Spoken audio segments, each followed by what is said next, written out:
Hi guys, welcome back to the channel. So today we're going to continue our little otter. As you can see, we have the otter already a bit more into what we are focusing on.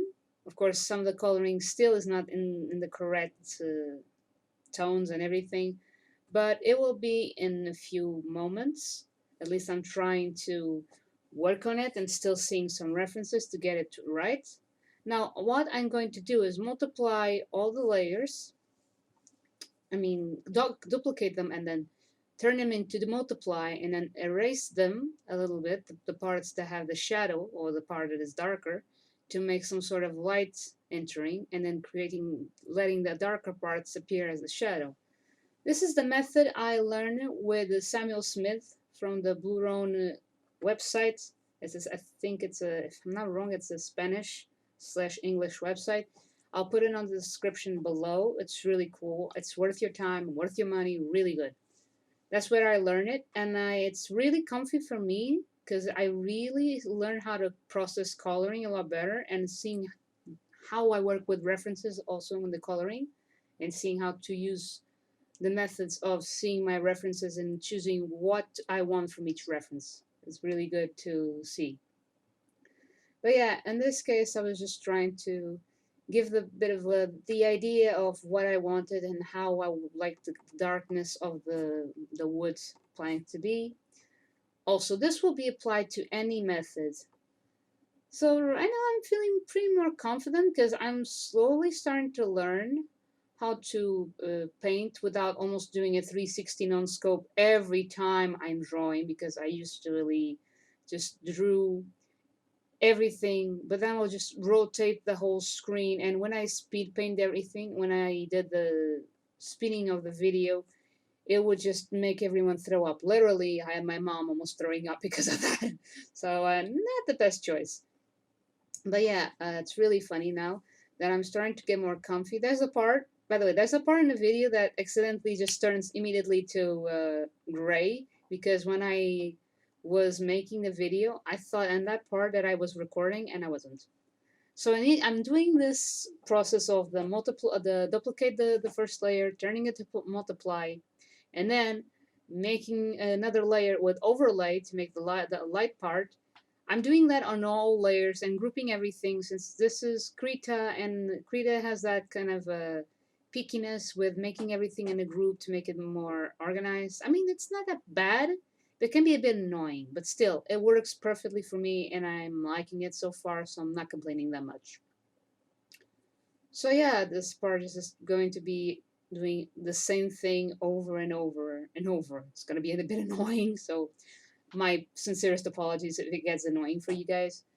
But this is how I found out the process, how it works, and it made me comfortable how to work in these kind of situations, because now I'm pretty much challenging myself to go with extra stuff. Usually on my first stickers, I can give you a show of how my other stickers are. But yeah, I was just very comfortable on creating one character, just holding a little bubble tea, and that's it. But now I'm making a bit more stuff. Like I had made also one of a cat sitting on a chair that I even not even doing some simple items I'm comfortable with. So I decided to just challenge myself and make it more complicated. This is actually slightly more complicated because I'm adding grass, I'm adding a plank, I'm adding flowers. So it's not just the bubble tea character. I'm making extra stuff. It's my kind of a, okay, if I'm going to do this, I might as well just do it more complex with more stuff in it. Of course, there will be some more details after this, because I'm doing this thinking about only where to place the shadows and where to place the lightning, yeah, the lightning. And yeah, it's just slowly going to get the process going. That was a bit weird to say, but yeah, my idea is to get this thing going on. And the grass, finally, it doesn't look that bad.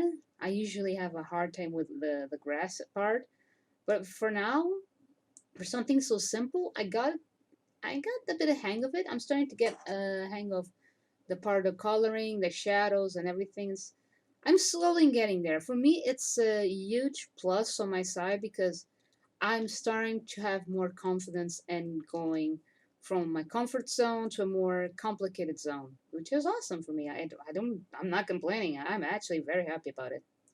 Sometimes I make mistakes, but now I'm learning that what I can do and what I can't do. So when I see things that look normal, just thinking on Samuel Smith's process on coloring, it has been helping me to develop a better sense of coloring, how to actually work with lightning and shadow. And also, I've seen other people's channels about how to use rim light and everything. And this part here, I decided to join everything, make the copy of the other layer. I mean, the other group, sorry, and then this is the one I'm going to start working on. I had some issues here that I don't understand how it ended up in there. So I was confused because I didn't know what the heck happened. So yeah, it was just like, okay, what are you doing here? Just go away, shoo shoo. So I was like, please don't make me gonna cry inside. So I decided to just delete this. But yeah, before I could actually even challenge myself to do that, I was like, okay, I need to understand where is this coming from. So I had to go back and then do the group again, and that thing kept showing up, as you will see in a few moments. When I tried to merge it all, exactly, the thing appeared again. I was like, okay, this is just some stupid mistake that happened. So I decided to delete it all. Those things, those extra things, I thought they were belonging somewhere. So it's just like, okay, bye bye, goodbye. You're useless here. So ciao. Since I noticed all the things were in that layer, I decided to just bye bye. I don't care about this thing. I can work on the other layer. But I also have to be careful because sometimes Krita can do a little bit of a trickery, and that's what freaked me out. Now I'm properly giving the layer a new name. But yeah, I always, as a rule, do my work and duplicate it so I will not make any mistakes and then make myself regret of doing that to my work. And then I had to verify if I was doing everything okay so I wouldn't ruin the original one. And then after that, I went back and decided to make my blending of the work. I started to clean the white parts because my idea was to, since the bubble tea is usually in a transparent cup, I decided to clean up the white parts and give them the transparency effect. Although when I turn them into stickers, that transparency effect disappears. But still, while I'm painting, I prefer to have it there.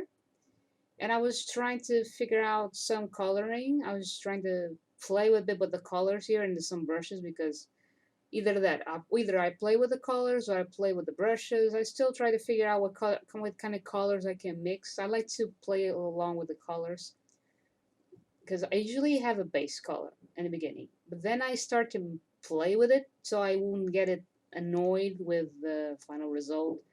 It just really doesn't help if I just stay one color. It's just like it gets really muddy or it just gets boring. So I decide to mix it up a little. Even if it doesn't make that much sense, for me, it looks way better. And then, well, I'm starting to mix up the colors of my otter. I call him my otter Joe. I don't know why. I call my otter Joe in my mind. I don't know. I had to give my character some names so I wouldn't get mixed up or something. I don't know. I have issues. So yeah, I was trying to figure out some coloring. This is pretty much it. In this part, I still figure out some what I want to do because sometimes I clean the line art and then I put it back on, but it's with another kind of coloring. It's just I make a colored line art to see how it will fit and the whole process, and then I kind of destroy it a little bit and then I put it back on. I have this kind of a situation. This is my kind of habit. So some people can consider it a bit of a time waster, but for me, it works perfectly because I'm trying to blend things properly so I have a better result in what I want to do with the character.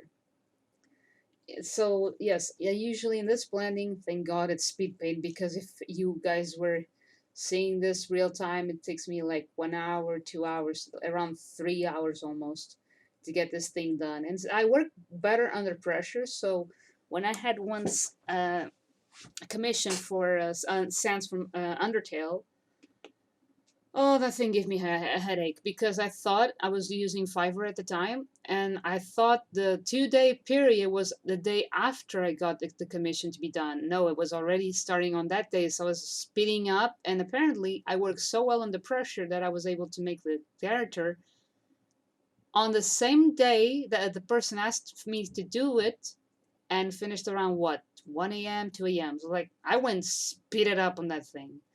So yeah, apparently for me, when I put myself under a certain kind of pressure, I really go forward with it, and it gives a better result, because if I just keep lingering on it, it just doesn't work. So yeah, guys, thank you so much for watching, and I'll see you guys in the next video. Hope you guys have a nice day. Bye bye.